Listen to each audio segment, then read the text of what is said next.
वह जो दुनिया का सबसे अमीर आदमी था, उसके पास हजारों मशहूर गाने थे, लेकिन 28 साल की उम्र में ही वह रिटायरमेंट ले चुका था। जब वह अपनी बाकी की जिंदगी आराम से मछली पकड़ते हुए बिताने का प्लान बना रहा था, तभी अचानक एक मशहूर सिंगर उसके दरवाजे पर आई, जिसके हाथ में एक 3.5 साल की बच्ची थी, और उसने दावा किया कि यह उन दोनों का बच्चा है। अभी वह एक पुराने ढंग से सजे हुए लिविंग रूम में बैठा था। उसने बड़े आराम से एक बोल पकड़ा हुआ था, जिसमें गर्मा गर्म बीफ इंस्टेंट नूडल्स थे। जैसे ही वह नूडल्स का सूप पीने वाला था, तभी अचानक दरवाजे पर जोर जोर से खटखटाने की आवाज आई, लेकिन वह आवाज थोड़ी कमजोर थी।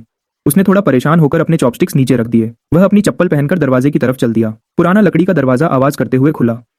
ठंडी हवा और बर्फीली बारिश की बौछार तुरंत अंदर आई। दरवाजे के पास लगे बल्ब की हल्की रोशनी में उसने अपनी आंखें थोड़ी बंद की। उसे बाहर का नजारा साफ दिख रहा था। वहां एक औरत खड़ी थी। वह बिल्कुल भीगी हुई और परेशान लग रही थी।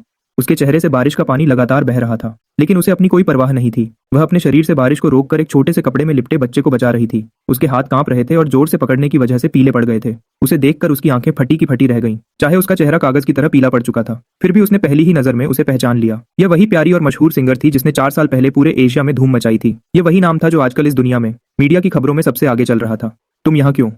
इससे पहले कि उसके मुंह से पूरी बात निकलती, शे चिंग युए ने ऊपर देखा। उसकी आंखों में बेहद थकान दिख रही थी, लेकिन उनमें एक आखिरी उम्मीद और मदद की गुहार थी। इसे बचा लो। उसकी आवाज भारी हुई और टूट रही थी। वह रोते हुए और कांपते हुए उससे बच्चे को बचाने की भीख मांग रही थी। शिया किन्हुआ का शरीर अचानक बिल्कुल ढीला पड़ गया और वह आगे की तरफ गिरने लगी। उसने तुरंत तेजी से एक कदम आगे बढ़ाया और उसे मजबूती से पकड़ लिया। उसे छूते ही एक बहुत तेज गर्मी का एहसास हुआ, लेकिन यह गर्मी जिया चिंगयुए के शरीर की नहीं थी। यह गर्मी तो उसके गोद में पकड़े हुए छोटे से बच्चे के शरीर से आ रही थी। उसने नीचे देखा। उसे एक छोटा सा चेहरा दिखा जो तेज बुखार की वजह से लाल हो चुका था। वह एक छोटी लड़की थी, लगभग 3 या 4 साल की। उसकी लंबी पलकें अभी भी आंसुओं से गीली थीं। वह बहुत मुश्किल से सांस ले रही थी। ठीक इसी पल उसका दिल बैठ गया। एक अजीब सा एहसास, जैसे कोई झटका लगा हो, उस गर्म शरीर से निकलकर सीधा उसकी आत्मा तक पहुंच गया। यह खून का एक ऐसा रिश्ता था जिसे झुठलाया नहीं जा सकता था। बिना किसी पैटर्निटी टेस्ट के, बिना एक भी शब्द बोले, एक ट्रांसमाइग्रेटर होने के नाते उसके पास 2 जिंदगियों की यादें थीं। जैसे ही उसने उस बच्चे को छुआ, उसे पूरा यकीन हो गया कि यह उसी का अपना खून है, या यूं कहें तो इस दुनिया में उसका अकेला अपना परिवार। धत तेरे की, उसने मन में खुद को कोसा। उसका आलसीपन और बेपरवाह अंदाज जो वह हमेशा दिखाता था, एक पल में खत्म हो गया। उसने जाई चिंगयुए और बच्चे दोनों को अपनी गोद में उठाया और तेजी से घूमकर घर के अंदर चला गया। उसने जाई जानवे को लिविंग रूम के सोफा पर लिटाया। उसका तरीका बहुत ही नर्म और आरामदायक था, जैसे थोड़ी सी भी लापरवाही इन दोनों मिट्टी की गुड़िया जैसे लोगों को तोड़ देगी। चाहे शिया चिंगयू बेहोश हो रही थी, फिर भी उसने उसकी आस्तीन को जोर से पकड़ा हुआ था। उसके नाखून उसकी चमड़ी में धंस रहे थे। हॉस्पिटल नहीं, हॉस्पिटल मत जाना, लोग फोटो खींच लेंगे, दया करो। उसने उसके डरे हुए चेहरे को देखा। शाओचिए की आंखें गुस्से से ठंडी पड़ गईं। हम हॉस्पिटल नहीं जाएंगे। बच्ची तेज बुखार से तप रही थी, फिर भी वह हॉस्पिटल जाने से डर रही थी। उसी वक्त उसके दिमाग में पिछले कुछ दिनों की खबरें घूमने लगीं। पॉप डीवा जीनियस की खराब पर्सनल लाइफ, छुपा हुआ बच्चा सामने आया। शिया चिंगयुए पर बड़ा केस चल रहा है, उसे बैन कर दिया गया है। ऐसा लगता है कि यह सिर्फ अफवाहें नहीं थीं। आराम करो, मैं यहाँ हूँ। कोई भी फोटो नहीं खींचेगा, उसने धीमी आवाज में कहा, जिसकी आवाज में एक भरोसा और ताकत थी। उसने धीरे से जियाया चिंग्याओ का हाथ हटाया और उस बेहोश, बुखार से तपते हुए बच्चे को उठा लिया अपनी गोद में। छोटी लड़की को शायद इस बदलाव और प्यार का एहसास हुआ। थोड़ी बेचैन होकर उसने अपने छोटे छोटे हाथ हिलाए, हवा में कुछ पकड़ने की कोशिश करते हुए, और आखिरकार उसने पकड़ लिया उसका एक हाथ की उंगली और उसे जोर से दबा लिया। उसका दिल पिघल गया। एक गहरी सांस लेते हुए उसने अपना पुराना नोकिया फोन निकाला, जिसे वह सिर्फ गेम खेलने के लिए यूज करता था, और एक सीक्रेट नंबर डायल किया। बॉस, आखिरकार आपको याद आया कि आपकी एक बड़ी कंपनी भी है। फोन के दूसरी तरफ से एक बुजुर्ग की आवाज आई, जो हैरान थे और थोड़ा मजाक कर रहे थे। चुप रहो। उसका गुस्सा बहुत तेज था, जैसे कोई ज्वालामुखी फटने वाला हो। ओल्ड चैन, मुझे अभी एक मेडिकल टीम चाहिए। बच्चों के सबसे अच्छे डॉक्टर होने चाहिए। तुम्हारे पास 10 मिनट हैं। 10 मिनट बॉस? ये थोड़ा 5 मिनट। उसने अपनी गोद में बेटी के दर्द से भरे चेहरे को देखा। उसकी आवाज बहुत ठंडी थी। सारा जरूरी सामान लेकर आओ और कोई चमकती हुई बड़ी गाड़ी मत लाना। एक आम मेडिकल टीम बनकर आना। अगर एक शब्द भी बाहर गया तो पूरे बोर्ड ऑफ डायरेक्टर्स को निकाल दूंगा। दूसरी तरफ ओल्ड चैन तुरंत समझ गया कि मामला बहुत गंभीर है। मजाक छोड़कर उसने जवाब दिया, समझ गया। अपोकलिप्स मेडिकल टीम अभी निकल रही है। जीपीएस कोऑर्डिनेट्स लॉक हो गए हैं। फोन काटकर उसने आराम से उसे कॉफी टेबल पर फेंक दिया। वह सीधा आधे खाए हुए इंस्टेंट नूडल्स के बोल में गिरा। उसने अपना सिर नीचे किया और धीरे से अपना माथा टिकाया उस छोटी बच्ची के गर्म माथे पर। डरो मत, पापा यहाँ हैं। न तो कोई सायरन की आवाज थी और न ही हेलीकॉप्टर के इंजन का शोर। उस बारिश वाली रात के अंधेरे में 3 बिल्कुल आम सी दिखने वाली ग्रे मिनी वैन्स चुपचाप वूतोंग एली के एंट्रेंस पर आकर रुकीं। अगर कोई ध्यान से देखता तो उसे पता चलता कि उनके टायर्स रन फ्लैट थे। उनकी खिड़कियां बुलेट प्रूफ थीं और गाड़ियों के नीचे का हिस्सा भी खास तौर पर बदला गया था। ब्लू वेस्ट्स पहने हुए लोगों का एक ग्रुप, जिस पर कम्युनिटी केयर लिखा था, वे भारी सिल्वर केसेस उठाए हुए थे और बारिश में दौड़ते हुए आंगन के अंदर आए। उनके आगे एक सफेद बालों वाला बूढ़ा आदमी चल रहा था। वह दुनिया का सबसे बड़ा बच्चों का डॉक्टर था और शाओची की प्राइवेट मेडिकल टीम का चीफ मेडिकल एडवाइजर था। पहले वह सिर्फ राजघराने के लोगों का इलाज करता था। आराम से वह लिविंग रूम के बीच में खड़ा था। उसने अभी भी बच्ची को अपनी गोद में पकड़ा हुआ था, एक रक्षक की तरह। जब वह बूढ़ा आदमी दरवाजे से अंदर आया तो उसकी नजर उस पुराने और खराब सोफा पर गई और उसका मुंह थोड़ा सा सिकुड़ा। लेकिन जब उसने शाओची की गोद में बच्ची को देखा तो उसके चेहरे के भाव तुरंत बदल गए और वह सीरियस हो गया। बॉस, बिना किसी फालतू बात के इसे मेरे हवाले कर दीजिए। देखते ही देखते लिविंग रूम एक टेम्पररी और हाईटेक आईसीयू में बदल गया। कई सारे हाईटेक पोर्टेबल डिवाइसेस को खोला गया। जल्दी से ब्लड सैंपल लिया गया और टेस्ट किया गया। शरीर के तापमान को कम किया गया और ड्रिप लगाई गई। सब कुछ बिल्कुल खामोशी और ध्यान से किया जा रहा था। वह दीवार के सहारे खड़ा हो गया, दोनों हाथ सीने पर बांधे हुए। उसकी नजर उन काम में लगे हुए डॉक्टर्स पर टिकी थी। उसकी आंखें कह रही थीं कि अगर किसी का हाथ थोड़ा सा भी कांपा तो वह उसकी जान ले लेगा। उसी वक्त सोफा की दूसरी तरफ से एक हल्की आवाज आई। चिया चिंगुए होश में आ गई थी। वह अचानक उठकर बैठ गई और डर से इधर उधर देखने लगी। शिहान, शिहान कहाँ है? वह ठीक है। उसने उसे गर्म पानी का एक ग्लास दिया। चिया चिंगुए का पूरा शरीर कांप रहा था। ऊपर देखकर जब उसने शाओची का शांत चेहरा देखा तो उसकी घबराहट थोड़ी कम हुई। उसने अपना सिर घुमाया और ब्लू वेस्ट पहने उन कम्युनिटी डॉक्टर्स को देखा जो उसकी बेटी के आसपास काम कर रहे थे। ये लोग, उसने बिना सोचे समझे झूठ बोल दिया। पास के कम्युनिटी क्लिनिक के वॉलंटियर्स हैं। वे पास में ही बारिश से बच रहे थे, इसलिए मैंने उन्हें अंदर बुला लिया। वे बूढ़े आदमी एक बहुत ही काबिल रिटायर्ड ट्रेडिशनल चाइनीज मेडिसिन के डॉक्टर हैं। वह चीफ रॉयल फिजिशियन जो उस वक्त शिहान को एक्यूपंक्चर दे रहे थे, उनका हाथ कांपा और वह सही जगह निशाना लगाने से चूकते चूकते बचे। एक रिटायर्ड टीसीएम डॉक्टर। चिया चिंगुए को मेडिसिन की समझ नहीं थी और वह दिमागी और शारीरिक रूप से थक चुकी थी। उसने ज्यादा नहीं सोचा। उसने बस शुक्रगुजार होकर सिर हिलाया और उसकी आंखों में फिर से आंसू आ गए। शुक्रिया, आपका बहुत शुक्रिया। अगर आप न होते तो मुझे सच में समझ नहीं आता कि मैं क्या करूं। उसने उसे देखा और उसकी यादें तुरंत 4 साल पहले चली गईं। उस साल वह एक बार में बहुत ज्यादा नशे में था, जबकि चिया चिंगुए को एक कॉम्पिटिटर ने नशा दे दिया था। उस रात दोनों के बीच जो कुछ भी हुआ वह बस एक अचानक का रिश्ता था। उन्होंने एक दूसरे का चेहरा तक ठीक से नहीं देखा था। उस घटना के बाद वह हमेशा उस औरत को ढूंढता रहा, लेकिन वह बिना किसी निशान के गायब हो गई थी। यहाँ तक कि सारे सीसीटीवी फुटेज भी मिटा दिए गए थे। अब ये सब याद करते हुए और शिहान के साथ अपने खून के रिश्ते को महसूस करते हुए वह तुरंत सब कुछ समझ गया। उसने कभी सोचा भी नहीं था कि वह उस एक बार से ही प्रेग्नेंट हो जाएगी और चिया चिंगुए ने अकेले ही इस बच्ची को पाला होगा। होश में आते हुए उसने भारी आवाज में पूछा, क्यों? तुम पहले मेरे पास क्यों नहीं आई? पानी का ग्लास पकड़े हुए चिया चिंगुए का हाथ रुक गया और उसकी आंखों में हैरानी थी। आपको ढूंढती? आप कौन हैं? उसे अचानक याद आया, सही बात है, उस वक्त उन्होंने एक दूसरे का चेहरा तक नहीं देखा था। उसे कैसे पता होगा कि वह कौन है? जैसे ही वह समझाने वाला था तभी वे बूढ़े टीसीएम डॉक्टर पास आए। शाओची के इशारे को समझते हुए उन्होंने बिल्कुल सही नाटक किया। बेटा, बच्ची अब बिल्कुल ठीक है। उसे न्यूमोनिया की वजह से तेज बुखार था। अच्छा हुआ कि सही वक्त पर इलाज मिल गया। आधे घंटे की भी देरी होती तो दिमाग को नुकसान पहुंच सकता था। बुखार उतर गया है, उसे बस कुछ दिन आराम की जरूरत है। यह सुनकर चिया चिंगुए बिल्कुल ढीली पड़ गई। वह लगभग फिर से बेहोश होने वाली थी। वह बार बार शुक्रिया अदा कर रही थी, लेकिन वे बूढ़े डॉक्टर थोड़ी देर के लिए रुके। उन्होंने एक रिपोर्ट निकाली। शाओची को एक अजीब नजर से देखा और उसे चिया चिंगुए को देते हुए कहा, जब हमने ब्लड सैंपल लिया था तो मैंने एक जेनेटिक कंपैरिजन टेस्ट भी कर लिया ताकि किसी एलर्जी का पता चल सके। माफ कीजिएगा, मैंने बिना पूछे यह किया। लेकिन इस टेस्ट के नतीजे के हिसाब से चिया चिंगुए हैरान रह गईं। रिपोर्ट में बहुत सारा डेटा लिखा हुआ था। उन्हें कुछ समझ नहीं आ रहा था, लेकिन आखिरी लाइन ने उन्हें झटका दे दिया। टेस्ट के नतीजे के मुताबिक शिहान और शाओची के बीच एक असली बाप बेटी का रिश्ता है जिसकी प्रोबेबिलिटी 99.99% है। सच तो यह है कि यह कोई अचानक किया गया टेस्ट नहीं था। ये तो उसने पहले ही चुपके से करने का पक्का ऑर्डर दिया था। यह एक पैटर्निटी टेस्ट उसके बाद में दिए जाने वाले 1000 समझाने से कहीं बेहतर था। रिपोर्ट को पकड़े हुए चिया चिंगुए के हाथ बुरी तरह कांपने लगे। उसने अचानक ऊपर उसकी तरफ देखा। उसकी आंखों में यकीन ही नहीं हो रहा था। यह वही था। पिछले 4 सालों में उसने न जाने कितनी बार सोचा था कि वह आदमी कैसा दिखता होगा। शायद कोई गंजा अमीर बिजनेसमैन या कोई खराब डायरेक्टर, लेकिन उसने कभी नहीं सोचा था कि वह यह होगा। उसने अपने कंधे उचकाए और अपने चेहरे को ऐसा दिखाने की कोशिश की जैसे वह मासूम है पर अपनी जिम्मेदारी समझता है। वैसे मैं भी बहुत हैरान हूँ। उस रात सच में मैं ही था। सॉरी, मेरी वजह से तुम्हें और हमारी बेटी को इतनी तकलीफ उठानी पड़ी। कुछ सेकंड्स के लिए वहां बिल्कुल सन्नाटा छा गया। चिया चिंगुए ने अपने होंठ चबाए और उसे ध्यान से देखने लगी, जैसे वह अंदाजा लगा रही हो कि यह आदमी कितना खतरनाक है। तभी छोटी शिहान सोफा पर थोड़ा हिली। एक बहुत ही कमजोर आवाज आई, मम्मी, पानी। चिया चिंगुए ने तुरंत वह रिपोर्ट नीचे फेंक दी और भागकर अपनी बेटी के पास चली गई। उसने जमीन पर पड़ी पैटर्निटी टेस्ट की रिपोर्ट को देखा और उसके चेहरे पर एक हल्की सी मुस्कान आ गई। पहला कदम पूरा हुआ, रिश्ता पक्का हो गया। मेडिकल टीम के जाने के बाद कमरे में अब सिर्फ वह तीनों ही बचे थे। बाहर अभी भी बारिश हो रही थी, लेकिन कमरे के अंदर का माहौल थोड़ा बदल चुका था। पानी पीने के बाद शिहान फिर से सो गई। उसका लाल पड़ा चेहरा अब पहले से ठीक लग रहा था, लेकिन चिया चिंगुए थोड़ी परेशान थी। वह घबराहट में खड़ी हुई और अपने पॉकेट चेक करने लगी। मुझे कितने पैसे देने हैं? मैं तुम्हें वापस कर दूंगी। वह सातत्य से वह आराम कुर्सी पर बैठ गया। उसने नूडल्स का बोल उठाया, आने लगा। फिर चिया चिंगुए का चेहरा और भी पीला पड़ गया। क्या लगभग इतने? उसने एक उंगली उठाई। 10,000। चिया चिंगुए ने चैन की सांस ली। अगर वह थोड़े पैसे उधार लेती तो इतने पैसे जमा कर सकती थी। उसने अपना सिर हिलाया। नहीं। क्या? चिया की आंखें फटी की फटी रह गईं। क्या तुम मजाक कर रहे हो? ऐसा कौन सा डॉक्टर है जो 10 करोड़ रुपए लेता है? क्या तुम्हारा दिमाग खराब हो गया है? उसने अपने चॉपस्टिक्स नीचे रखे। उसका चेहरा बिल्कुल सीरियस हो गया। उस डॉक्टर ने कहा कि इस बच्ची की जान अनमोल है, और जान जब अनमोल है तो 10 करोड़ रुपए मांगना बिल्कुल भी गलत नहीं है। लेकिन फिर उसने अपनी आवाज बदली। चिया चिंगुए के गुस्से और लाचार चेहरे को देखते हुए उसके चेहरे पर एक चालाकी भरी मुस्कान आई। अभी तुम्हारे पास एक पैसा नहीं है और तुम्हारी कंपनी ने तुम्हें निकाल दिया है। एक छोटी बच्ची के साथ सड़कों पर भटकना कोई रास्ता नहीं है। क्यों ना हम ऐसा करें? मैं कोई बहुत बड़ा भला आदमी नहीं हूँ, तो ये कर्ज अभी के लिए तुम्हारे नाम लिख देते हैं। उसने ऊपर के खाली कमरे की तरफ इशारा किया। दूसरी मंजिल खाली है। जब तक तुम ये 10 करोड़ रुपए वापस करने का कोई रास्ता नहीं ढूंढ लेती या जब तक तुम शिहान को बचाने के काबिल नहीं हो जाती उन मीडिया वालों से जो तुम्हें परेशान करते हैं, तब तक तुम यहीं रहो। शिया चिंग्युए हैरान रह गई। वह उसके चेहरे को देखकर उसकी चालाकी समझने की कोशिश करने लगी, लेकिन उसकी आंखें बिल्कुल साफ थीं और उनमें थोड़ा गुस्सा भी था, जैसे वह कह रहा हो कि 2 लोगों का खर्चा उठाना कितना बड़ा झंझट है। उसने अपना सिर घुमाया और अपनी सोती हुई बेटी को देखा। फिर उसने बाहर के हालात के बारे में सोचा, जहां मीडिया वाले उनका पीछा करने के लिए तैयार खड़े थे, और अपनी कंपनी के बारे में भी सोचा। उसके पास सच में जाने के लिए कोई जगह नहीं बची थी। ठीक है, शिया चिंग्युए ने अपने दांत पीसे। उसकी आंखों में फिर से वही पुराना गुस्सा और जिद आ गई। लेकिन मैं यहाँ मुफ्त में नहीं रहूंगी। मैं खाना बनाऊंगी और सफाई करूंगी, और जहां तक पैसों की बात है, मैं उन्हें ब्याज के साथ वापस करूंगी। वह अंदर ही अंदर हंसा। ठीक है।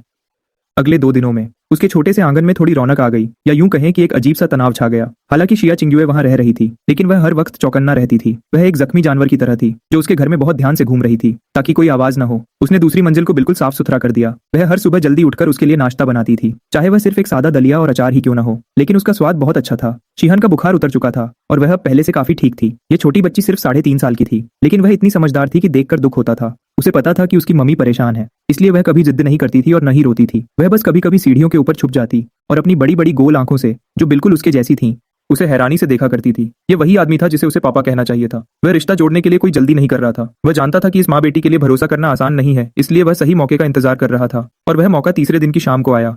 उस रात खाने के बाद शिया चिंग्युए को एक फोन आया। हालांकि वह दूसरी मंजिल की बैल्कनी पर छुप गई थी और उसने खिड़कियां भी अच्छे से बंद कर ली थीं, लेकिन उसकी तेज सुनने की ताकत की वजह से वह एक एक शब्द बिल्कुल साफ सुन सकता था। प्रेसिडेंट जाओ, मैं कॉन्ट्रैक्ट तोड़ने के पैसे देने का कोई रास्ता निकाल लूंगी। प्लीज मेरे परिवार को परेशान मत कीजिए। क्या? मैंने तो उस कॉन्ट्रैक्ट पर साइन भी नहीं किया था। आप लोगों ने नकली साइन किए हैं क्लाइंट्स के साथ जाना। बिल्कुल नहीं, कभी नहीं। मैं मर जाऊंगी पर आप लोगों के पास नहीं आऊंगी। आप मुझे मजबूर कर रहे हैं। दूसरी तरफ के आदमी ने शायद कोई बहुत गंदी बात कही थी। शिया चिंग्युए की आवाज गुस्से से कांपने लगी और आखिर में उसकी रोने की आवाज आने लगी। नीचे वह सोफा पर बैठा था और आराम से एक किताब के पन्ने पलट रहा था, लेकिन उसने काफी देर से एक भी पन्ना नहीं बदला था। उसके दिमाग में इस दुनिया की एंटरटेनमेंट इंडस्ट्री की सारी बातें याद आने लगी। इस दुनिया में एंटरटेनमेंट का काम बहुत बड़ा था। बड़े लोगों ने सब कुछ अपने कब्जे में कर रखा था। सिर्फ वही चलता था जो बिकता था। हर जगह बस सस्ते और दिमाग खराब करने वाले गाने ही चलते थे। अच्छे और सच्चे काम को और असली हुनर को दबा दिया जाता था। शिया चिंग्युए जो अपना खुद का म्यूजिक लिखना चाहती थी और गलत रास्ते पर नहीं चलना चाहती थी, वह उन बड़े लोगों की आंखों में चुभने लगी थी। ऊपर से रोने की आवाज अब धीरे धीरे बंद हो गई थी। बहुत देर बाद बालकनी से गुनगुनाने की आवाज आई। वह आवाज बहुत धीमी और टूटी फूटी थी। साथ में कोई म्यूजिक नहीं बज रहा था। सिर्फ बारिश के बाद चलने वाली ठंडी हवा उसके गाने के साथ चल रही थी। ये वही गाना था जिसने शिया चिंग्युए को इस दुनिया में मशहूर बनाया था। कलर्ड ग्लेज, एक ऐसा गाना जिसे इस दुनिया में पुराने स्टाइल का सबसे बेहतरीन गाना माना जाता था। लेकिन उसके कानों के लिए यह धुन सुंदर तो थी, पर इसमें कोई जान नहीं थी। और सबसे बड़ी बात, इसमें बहुत ज्यादा दर्द था। गाने के आखिरी हिस्से तक पहुंचते पहुंचते शिया चिंग्युए की आवाज टूट गई। ऐसा इसलिए नहीं हुआ कि उसे गाना नहीं आता था, बल्कि इसलिए क्योंकि उसके जज्बात पूरी तरह टूट चुके थे। गाना अचानक रुक गया और उसकी जगह रोने और दर्द दबाने की आवाज आने लगी। उसने अपनी किताब बंद की, खड़ा हुआ और पढ़ने वाले कमरे की मेज की तरफ चला गया। उसने एक साफ और खाली कागज को सीधा किया, एक बहुत महंगा मॉन्ट ब्लांक पेन उठाया और बड़े ही खूबसूरत तरीके से लिखने लगा। आखिरी शब्द लिखने के बाद उसने गीली स्याही पर धीरे से फूंक मारी और उस पतले कागज को हाथ में लेकर कमरे से बाहर निकल गया। रात बहुत ज्यादा हो चुकी थी। शिया चिंग्युए ने शिएहेन को सुला दिया था और खुद हॉल के एक अंधेरे कोने में अकेली बैठी खाली आंखों से देख रही थी। उसके सामने एक बैंक कार्ड रखा था। इसमें उसकी बची खुची सारी जमा पूंजी थी। उसे नीचे आते देख उसने जल्दी से अपनी आंखें पोंछी और खड़ी हो गई। मुझे माफ करना, क्या मेरी वजह से तुम्हारी नींद टूट गई? मैं अभी अपने कमरे में चली जाती हूँ। वह बिना कुछ बोले उसके पास गया। उसने दिलासा देने का एक शब्द भी नहीं कहा। इस वक्त शिया चिंग्युए के लिए दिलासे की बातों का कोई मतलब नहीं था। उसने गाने के बोल और म्यूजिक लिखा हुआ वह कागज आराम से नीचे फेंक दिया। उसने उसे ठीक उसके सामने टेबल पर रख दिया। अगर तुम्हें यह अच्छा लगे तो इसे लेकर गाओ, और अगर अच्छा न लगे तो इसे किसी हिलते हुए टेबल के नीचे लगा देना। यह कहकर उसने उसकी तरफ दोबारा देखा भी नहीं और सीधा पीठ मोड़कर वापस चल दिया। सीढ़ियों के पास पहुंचकर वह रुका, पर उसकी पीठ अभी भी उसकी तरफ थी। सन्नाटे में उसकी साफ आवाज गूंजी, हाँ, एक और बात, वहां बैठकर फालतू में रोना बंद करो। मेरी बेटी की माँ एक रानी होनी चाहिए, कोई कमजोर और हारी हुई लड़की नहीं। शिया चिंग्युए वहां हैरान खड़ी रह गई। उसने उसे सीढ़ियों से ऊपर जाते देखा और फिर टेबल पर रखे उस कागज को देखने लगी। कुछ देर बाद उसने डरते डरते उस कागज को उठाया। टेबल लैंप की हल्की रोशनी में वह धीरे धीरे उस धुन को गुनगुनाने लगी। जैसे ही गाना खत्म हुआ, शिया चिंग्युए की आंखें हैरत से खुली की खुली रह गईं। उसे ऐसा लगा जैसे उस पर बिजली गिर गई हो। उसके पूरे जिस्म के रोंगटे खड़े हो गए। एक बड़ी सिंगर होने के नाते उसे म्यूजिक की बहुत अच्छी समझ थी। इस गाने की धुन का बदलना और इसके बोल आज के जमाने के सभी हिट गानों से कहीं ज्यादा बेहतर थे। खिड़की के बाहर अब बारिश रुक चुकी थी। बादलों के बीच से चांद की एक किरण निकली और उसके हाथ में पकड़े कागज पर पड़ी। कागज के नीचे कोने में बड़े ही अजीब स्टाइल में एक सिग्नेचर किया हुआ था, जिस पर लिखा था सी। फिनिक्स ट्री एली में सुबह की धूप आने लगी थी। पुरानी लकड़ी के फर्श पर धूप और छांव का खेल चल रहा था। बारिश के बाद की मिट्टी की खुशबू हवा में महसूस हो रही थी, जो जंगली फूलों की महक के साथ मिली हुई थी। शिया चिंग्युए पूरी रात एक पल भी नहीं सोई थी। वह बिल्कुल एक ही जगह पर वैसे ही बैठी रही, हॉल के उस पुराने सोफा पर। उसके हाथों ने उस कमजोर कागज को जोर से पकड़ा हुआ था। हाथों के पसीने की वजह से कागज के कोने थोड़े मुड़ गए थे। तुम दूर का रास्ता हो, पहाड़ों के कोहरे में रास्ता दिखाने वाली रोशनी हो। शिया चिंग्युए ने धीरे से इन शब्दों को गुनगुनाया। उसकी आंखों में एक बार फिर आंसू आ गए। क्या यह बिल्कुल उसकी अपनी कहानी जैसा नहीं था, जो इस मुश्किल वक्त में रास्ता ढूंढ रही थी? शाहान के लिए उसे हर हाल में वह रोशनी बनना ही होगा। तभी दरवाजा खुलने की आवाज आई, जिसने उसके ख्यालों को तोड़ दिया। कोई दूसरी मंजिल से नीचे आ रहा था। वह सीढ़ियों से नीचे आया। अभी भी उसकी आंखों में नींद थी। उसने शिया चिंगयुए की तरफ देखा, जो अभी भी मूर्ति की तरह सोफा पर बैठी थी। उसने अपनी भौहें उठाई और पूछा, क्या हुआ? क्या बेकार लगा? अगर बेकार है तो इसे कचरे में फेंक दो। मैं तुम्हारे लिए कुछ और लिख दूंगा, जैसे कोई आसान सा गाना। वैसे भी आजकल मार्केट में वही सब चलता है। यह कहते हुए वह सीधा किचन की तरफ चला गया। थोड़ी ही देर में किचन से चावल धोने की आवाज आने लगी। चिया चिंगयुए अचानक अपनी जगह से खड़ी हो गई। वह इतनी तेजी से उठी कि टेबल लगभग गिरने ही वाला था। वह जल्दी से किचन के दरवाजे पर गई और उसे अंडे काटते हुए देखने लगी।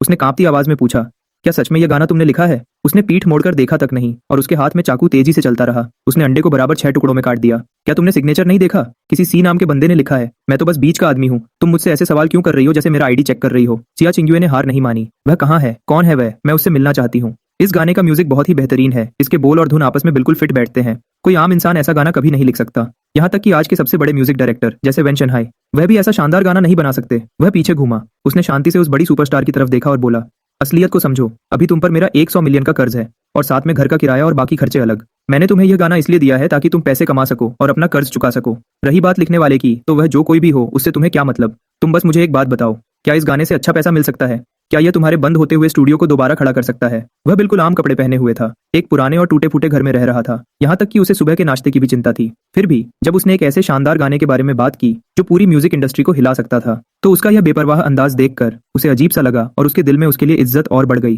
चिया चिंगयुए ने एक गहरी सांस ली और उस कागज को अपने हाथ में जोर से पकड़ लिया। अगर यह गाना बाहर आया तो मुझे पूरा यकीन है कि मैं दोबारा सबसे आगे निकल जाऊंगी।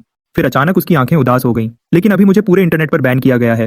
शिनहुआंग एंटरटेनमेंट ने सभी रिकॉर्डिंग स्टूडियो और म्यूजिक कंपनी को कह दिया है, कोई भी मेरे साथ काम करने की हिम्मत नहीं करेगा और न ही कोई मेरा गाना निकालेगा। गाना चाहे जितना भी अच्छा हो, अगर वह लोगों तक पहुंच ही नहीं पाया तो वह बस एक रद्दी कागज है। यह सुनकर वह हल्का सा हंसा और बोला, बैन करना? यह बैन करना सिर्फ कमजोर लोगों पर चलता है। जब तुम्हारा टैलेंट सबसे बड़ा होगा तो ये बड़े पैसे वाले लोग तुम्हारे पीछे भागेंगे। वह तुरंत वापस आएंगे और तुम्हारे पैरों में गिर जाएंगे। फिर उसने एक कटोरी दलिया निकाला और उसे जियाई चिंगयुए को दे दिया। पहले खा लो। जंग लड़ने के लिए पेट भरा होना जरूरी है। रही बात रिकॉर्डिंग स्टूडियो और डिस्ट्रीब्यूशन की, तो उसकी चिंता बाद में करेंगे। क्या पता आज किसी स्टूडियो के मालिक का दिमाग घूम जाए और वह तुम्हारा काम ले ले। चिया चिंगयुए ने दलिया की कटोरी ले ली। उस दलिया की गर्मी उसकी हथेलियों में महसूस होने लगी, जिससे उसका शरीर, जो पूरी रात ठंड से कांप रहा था, आखिरकार थोड़ा गर्म होने लगा। तभी सीढ़ियों से छोटे छोटे कदमों की आवाज आई। Mommy, daddy. शिहान, जिसने गुलाबी रंग का बनी पजामा पहना था, अपनी नींद से भरी आंखें मलते हुए नीचे भागकर आई। उसका बुखार अब पूरी तरह उतर चुका था और उसका चेहरा खिला हुआ लग रहा था। जैसे ही उसने उसे देखा, उसकी आंखें काले अंगूर की तरह चमक उठीं। उसने पहले कभी किसी को डैडी नहीं कहा था, लेकिन शायद यह खून का रिश्ता था, या फिर उस रात का उसका प्यार से गले लगाना, जिसकी वजह से वह अपने आप उस पर भरोसा करने लगी। ओ मेरी छोटी प्रिंसेस। उसने अपने हाथ का कपड़ा नीचे रखा, आगे बढ़ा और शिहान को गोद में उठा लिया। उसे हवा में ऊपर उठाकर गोल गोल घुमाने लगा। हा हा हा, इतना ऊपर? डैडी, मैं बहुत ऊपर उड़ रही हूँ। शिहान खिलखिलाकर हंसने लगी, एक ऐसी प्यारी आवाज जो किसी भी दुख को दूर कर दे। चिया चिंगयुए यह सब देख रही थी। उसकी आंखें नम हो गईं। पिछले 4 साल से वह शिहान को लेकर यहाँ वहाँ छिप रही थी। बच्ची आज से पहले कभी इतनी खुश नहीं हुई थी। एक पिता की जो कमी हमेशा थी, वह अब उसने पूरी तरह से दूर कर दी थी। उसने शिहान को एक ऊंची कुर्सी पर बिठाया और उसके बिखरे बालों को देखकर बोला, रुको, अब डैडी को अपना कमाल दिखाने दो। उसने टेबल के नीचे से एक कंघी निकाली और न जाने कहां से कुछ रंग बिरंगे हेयर बैंड्स भी निकाल लिए। चिया चिंगयुए बस कहने ही वाली थी कि मैं करती हूँ, लेकिन सामने का नजारा देखकर वह हैरान रह गई। जो हाथ अभी कुछ देर पहले मीट काटने वाला चाकू चला रहे थे और जिन हाथों ने शायद अरबों डॉलर के डील साइन किए थे, वह अब बड़े अजीब तरीके से, लेकिन बहुत ही प्यार से शिहान के नर्म बालों को संवार रहे थे। ये बाईं तरफ वाला हिस्सा, इसको यहाँ घुमाते हैं। नहीं, ये गलत है, ये दाईं तरफ होगा। वह खुद से धीरे से बोला। उसके माथे पर थोड़ा पसीना भी आ गया। ये काम उसके लिए उससे भी ज्यादा मुश्किल था जब वह पहले के दिनों में 30 अरब डॉलर की बड़ी बिजनेस मीटिंग में बैठता था। शिहान चुपचाप बैठी रही और उसे अपने बाल बनाने दिए। उसके हाथ में आधा नमकीन अंडा था, जिसे वह खा रही थी और उसके पूरे मुंह पर तेल लग गया था। 10 मिनट बाद एक टेढ़ी मेढ़ी हेयर स्टाइल बनकर तैयार हुई, जो मुश्किल से 2 छोटी जैसी लग रही थी। बिल्कुल सही। उसने अपने काम को देखा और खुशी से अपना सिर हिलाया। उसके दिल के अंदर से जो खुशी निकल रही थी, वह किसी बड़ी पेंटिंग से भी ज्यादा खूबसूरत थी। चिया चिंगयुए अपनी हंसी रोक नहीं पाई। आधे महीने में यह पहली बार था जब वह दिल से हंसी थी। तुम क्यों हंस रही हो? उसने उसे घूर कर देखा, फिर अपनी जेब से एक बैंक कार्ड निकाला और उसे टेबल पर फेंक दिया। इस कार्ड में कुछ पैसे हैं, ज्यादा नहीं है, शायद कुछ लाख युआन हैं। इसका पासवर्ड तुम्हारी बेटी का बर्थडे है, और हाँ, इसका पासवर्ड 6 बार 8 नहीं है। उसने आराम से कहा, इसे लो और एक रिकॉर्डिंग स्टूडियो रेंट पर ले लो। बड़ी कंपनीज के पास मत जाना। किसी पुरानी और छिपी हुई गली में कोई छोटा स्टूडियो ढूंढो। वह थोड़ा पुराना जरूर होगा, पर वहां कोई तुम पर नजर नहीं रखेगा। चिया चिंगयुए हैरान रह गई। वह कार्ड को घूरने लगी। कुछ लाख युआन, एक आम इंसान के लिए यह उसकी पूरी जिंदगी की कमाई होती है। मैं यह नहीं ले सकती। उसने उसकी बात बीच में ही काट दी। उसने गुस्से से देखा और बोला, मैं नुकसान का सौदा नहीं करता। अगर यह गाना हिट हो गया तो मैं इसका 50% हिस्सा लूंगा। वैसे तो इतना बड़ा हिस्सा मांगना एक तरह की लूट थी, लेकिन चिया चिंगयुए को यह सुनकर किसी मदद से ज्यादा सुकून मिला, क्योंकि यह एक बराबर का सौदा था, कोई भीख नहीं। ठीक है, शिया चिंगुए ने कार्ड रख लिया। उसने पक्के इरादे से कहा, अगर यह गाना नहीं चला तो मैं अपना खून बेचकर भी तुम्हारे पैसे चुकाऊंगी। खून बेचने की कोई जरूरत नहीं है। उसने अपना दलिया का कटोरा उठाया, एक बड़ा निवाला लिया और मुंह में खाना लिए हुए ही बोला, अगर गाने से तुम्हारी आवाज खराब हो गई तो असली नुकसान मेरा होगा। और हाँ, खाना खाकर जल्दी से जाओ। मुझे और शिहान को कार्टून देखते वक्त परेशान मत करना। शिया चिंगुए ने उन दोनों को देखा, एक बड़ा और एक छोटा, जो सिर झुकाकर दलिया खा रहे थे। उसके अंदर एक अजीब सी ताकत महसूस होने लगी। शिहान के लिए, इस परिवार के लिए और इस कागज के टुकड़े के लिए। उसे यह जंग हर हाल में जीतनी ही थी। लेकिन जैसे ही शिया चिंगुए जल्दी में वहां से गई, घर का वह खुशनुमा माहौल अचानक खत्म हो गया। उसने अपना कटोरा नीचे रखा, एक बार फिर वही पुराना नोकिया फोन उठाया और आंगन में लगे फीनिक्स ट्री के पास चला गया। कॉल कनेक्ट हुई। Old chain. बॉस, हुक्म कीजिए। पता करो, क्या बेजिंग शहर में चिंगलंग नाम का कोई पुराना रिकॉर्डिंग स्टूडियो है? उसके मालिक का नाम छू है। वह पहले शिनहुआंग का सबसे बड़ा साउंड इंजीनियर था। फिर उसने प्रेसिडेंट जाओ से दुश्मनी ली और उसने उसका एक पैर तोड़ दिया। अब वह वहां छिपकर एक छोटी सी दुकान चला रहा है। हाँ बॉस, वह ओल्ड टाउन की गली नंबर 13 में है। ठीक है। उसकी आवाज बिल्कुल शांत थी, जिसमें कोई डर या गुस्सा नहीं था। उस चू नाम के आदमी को कॉल करो। उससे कहो कि आज चाहे कोई भी रिकॉर्डिंग के लिए आए, चाहे खुद भगवान भी उसे रोकने की कोशिश करें, उसे मेरे लिए अपना दरवाजा खोलना ही होगा। और हाँ, उसके सारे पुराने और बेकार इक्विपमेंट को बाहर फेंक दो। उसकी जगह एक नया नींव